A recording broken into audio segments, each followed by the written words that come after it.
Hello everyone, hope you are all good and happy. So today I will show you how to make egg bhurji step by step. Let's get started. First heat some oil in a pan, add mustard seeds, cumin seeds, dry masala, mix well. Now add chopped onion, capsicum, tomato and salt and cook until they soft.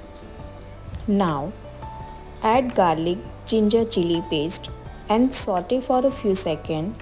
Add turmeric, red chili powder, coriander powder. For better taste, I added onion garlic powder. Mix it well for 1 second. Then put egg into the pan and stir continuously so they cook nicely with all spices.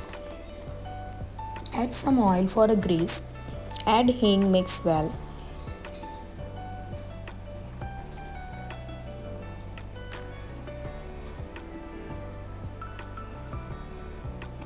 Finally, add fresh coriander leaves, mix once and turn off the heat. Your tasty egg bhurji is ready. Enjoy. Today I serve with a pav.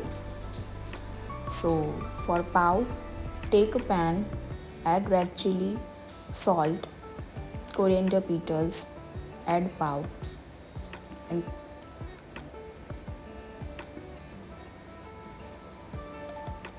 it looks so much delicious. Enjoy.